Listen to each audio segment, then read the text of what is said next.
അയൽ രാജ്യങ്ങളെ ഇനി ആക്രമിക്കില്ല എന്ന് പറഞ്ഞുകൊണ്ടായിരുന്നു കഴിഞ്ഞ ദിവസം ഇറാൻ ആകട്ടെ ഗൾഫ് രാജ്യങ്ങളോട് മാപ്പ് ചോദിച്ചത്.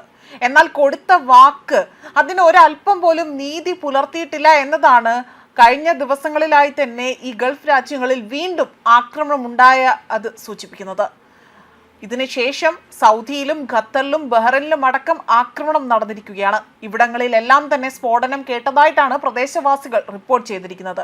ഈ ആക്രമണങ്ങളോട് പ്രതികരിക്കണോ തിരിച്ചടിക്കണോ ഈ രാജ്യങ്ങളിലെ ഭരണകൂടം ഇത്തരത്തിൽ തീരുമാനം എടുത്തിട്ടില്ല എന്നതാണ് വാസ്തവം. അതായത് ഇതുവരെ ഇവർ ഇതുമായി ബന്ധപ്പെട്ട് ഒന്നും തന്നെ സംസാരിച്ചിട്ടില്ല അല്ലെങ്കിൽ പ്രതികരിച്ചിട്ടില്ല എന്നതാണ് മറ്റൊരു വസ്തുത. ആയതിനാൽ തന്നെ വലിയ പ്രതിസന്ധി ഘട്ടത്തിലൂടെ തന്നെയാണ് ഇപ്പോഴും ഗൾഫ് രാജ്യങ്ങൾ കടന്നു പോകുന്നത്. മാത്രമല്ല, ഈ രാജ്യങ്ങളിൽ കഴിയുന്ന സാധാരണക്കാരെ പോലും ഈ യുദ്ധം വളരെ കഠിനമായി തന്നെ ബാധിച്ചിരിക്കുന്ന എന്ന റിപ്പോർട്ടുകൾ പുറത്തു വരുന്നുണ്ട്. അവശ്യ സാധനങ്ങളുടെ വിലക്കയറ്റവും വിപണിയിലേക്ക് പുതിയ ചരക്കുകൾ എത്താത്തതിന്റെ പ്രതിസന്ധിയും എല്ലാം തന്നെ ഇവിടങ്ങളിൽ വലിയ തോതിൽ ബാധിച്ചിരിക്കുകയാണ് എന്നും വ്യക്തമായിരിക്കുകയാണ്. അതിനിടയിലാണ് മാപ്പ് പറഞ്ഞതിന് ശേഷവും ഇത്തരത്തിൽ വീണ്ടും ഇറാൻ ഗൾഫ് രാജ്യങ്ങളെ ലക്ഷ്യമാക്കിക്കൊണ്ടുള്ള ആക്രമണങ്ങൾ നടത്തുന്നത്. ഖത്തർ തലസ്ഥാനമായ ദോഹയിൽ കഴിഞ്ഞ ദിവസം ഇറാൻ ആക്രമണം നടത്തി. ഇറാനിലെ ഗഷം ദ്വീപിലെ ശുദ്ധജല ഡിസ്റ്റിലേഷൻ ഒരു പ്ലാന്റിന് നേരെ US ആക്രമണത്തിനുള്ള പ്രതികാരമായാണ് ഈ നടപടി എന്നതായിരുന്നു ഇറാനിയൻ സ്റ്റേറ്റ് മീഡിയ വ്യക്തമാക്കിയത്. അതേസമയം സംഘർഷം ലഘൂകരിക്കുന്നതിനായി തന്നെ ഇറാൻ പ്രസിഡന്റ് മസൂദ് പെസൻഷ്കിൻ സൂചന നൽകിയതും ആക്രമണങ്ങൾക്ക് അയൽ രാജ്യങ്ങളോട് ക്ഷമാപണം നടത്തുകയും ചെയ്തതിനു ശേഷമാണ് ഇപ്പോൾ വീണ്ടും ഇത്തരത്തിൽ ഇറാൻ ആക്രമണങ്ങൾ ആരംഭിച്ചിരിക്കുന്നത്. അയൽ രാജ്യങ്ങൾ തങ്ങളെ ആക്രമിക്കാത്ത പക്ഷം അവരെ ആക്രമിക്കുകയോ മിസൈൽ പ്രയോഗിക്കുകയോ ചെയ്യരുത് എന്ന് രാജ്യത്തിന്റെ സായുധ സേനയ്ക്ക് നിർദ്ദേശം നൽകിയിട്ടുണ്ട് എന്നതായിരുന്നു കഴിഞ്ഞ ദിവസം ഇറാന്റെ പ്രസിഡന്റ് അവിടെ പ്രഖ്യാപനം നടത്തിയത്. എന്നാൽ പ്രസിഡന്റിന്റെ ഈ പ്രഖ്യാപനത്തിന് ശേഷവും അതേ ദിവസം തന്നെ ഗൾഫ് രാഷ്ട്രങ്ങൾക്കെതിരെ വീണ്ടും ആക്രമണം നടത്തുകയാണ് ഉണ്ടായിരിക്കുന്നത്. ടെഹ്റാനിലെ ജുഫൈർ ബേസിലെ ലക്ഷ്യമിട്ടും ഇത്തരത്തിൽ ഇറാൻ ആക്രമണം നടത്തിയിട്ടുണ്ട്. അതേസമയം ഗൾഫ് രാജ്യങ്ങളുടെ മേൽ ഇനി ആക്രമണം നടത്തില്ല എന്നതായിരുന്നു കഴിഞ്ഞ ദിവസം വലിയ രീതിയിൽ ഇത്തരത്തിൽ ഇറാൻ പ്രസിഡന്റ് മസൂദ് പെസൻഷ്കിൻ വ്യക്തമാക്കി രംഗത്ത് വന്നത്.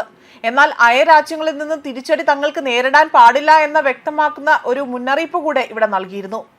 ഒരാഴ്ചയായി തന്നെ ഇത്തരത്തിൽ ഗൾഫ് രാജ്യങ്ങളിൽ ശക്തമായ ആക്രമണമാണ് ഇറാൻ നേരിടുന്നത്. എന്നാൽ ഒടുവിൽ ഈ പ്രവൃത്തിക്ക് ഇറാൻ മാപ്പ് ചോദിച്ചുകൊണ്ട് രംഗത്ത് വരികയും ചെയ്തു. ഇനിയും ആക്രമണം ഘടിപ്പിച്ചാൽ മാരകമായ ആക്രമണത്തിന് GCC രാജ്യങ്ങൾ തുനിഞ്ഞിറങ്ങും എന്ന വ്യക്തത ഉണ്ടായതുകൊണ്ടാകാം ഇത്തരത്തിലൊരു തീരുമാനം എടുത്തതെന്നായിരുന്നു കഴിഞ്ഞ ദിവസങ്ങളിലെ പ്രസ്താവനകൾ പുറത്തു വന്നത്. എന്നാൽ ഇപ്പോൾ ഈ ഒരു തീരുമാനത്തെ അല്ലെങ്കിൽ ഇത്തരം ഒരു പ്രസ്താവനയെ തിരുത്തി കുറിക്കുന്ന രീതിയിലേക്കാണ് ഇപ്പോൾ കാര്യങ്ങൾ എത്തി നിൽക്കുന്നത്. ഗൾഫ് രാജ്യങ്ങളോട് മാപ്പ് ചോദിച്ചുകൊണ്ടായിരുന്നു ഇറാന്റെ പ്രഖ്യാപനം. പ്രസിഡന്റ് മസൂദ് പെസൻഷ്കിൻ ഇക്കാര്യങ്ങൾ വ്യക്തമാക്കുകയും എന്നാൽ നിമിഷങ്ങൾക്കുള്ളിൽ തന്നെ ഈ വാക്ക് അവർക്ക് തിരിച്ചെടുക്കാൻ അല്ലെങ്കിൽ ഈ വാക്കിനോട് പോലും ഒരു നീതിയും പുലർത്താത്ത രീതിയിൽ വീണ്ടും ഗൾഫ് രാജ്യങ്ങളെ ആക്രമിക്കുകയാണ് ചെയ്തത്. അയൽ രാജ്യങ്ങളിൽ നിന്ന് ഇറാനെ ലക്ഷ്യമാക്കി ആക്രമണങ്ങൾ ഉണ്ടാകരുതെന്ന് പോലും ഇവർ വ്യക്തമാക്കിയിരുന്നു. ഇത്തരത്തിൽ അയൽ രാജ്യങ്ങളിൽ നിന്ന് ഇറാനെ ആക്രമിച്ചാൽ അതിന് തിരിച്ചടി ഉണ്ടാകുമെന്ന സൂചനയായിരുന്നു നൽകിയത്.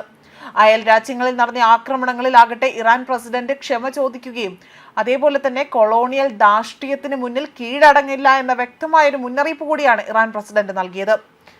ഭിന്നതകൾ മാറ്റിവെച്ചുകൊണ്ട് തന്നെ അവിടെ അനാവശ്യ രീതിയിലേക്കുള്ള കാര്യങ്ങൾ ഒന്നും തന്നെ തൻ്റെ സ്വന്തം രാജ്യത്ത് ഉണ്ടാകാൻ പാടില്ല എന്നും അതിനെതിരെ തങ്ങൾ പോരാടുമെന്ന് പോലും ഇറാൻ വ്യക്തമാക്കിയിരുന്നു. ഗൾഫ് രാജ്യങ്ങൾക്ക് നേരെ ഇറാൻ നടത്തിയ ആക്രമണങ്ങളിൽ വ്യാപകമായ വിമർശനം ഉയരുന്നതിനിടയിലാണ് ഇത്തരത്തിൽ പെസൻഷ്കിൻ വീണ്ടും ഒരു പരാമർശം നടത്തി രംഗത്ത് വന്നത്.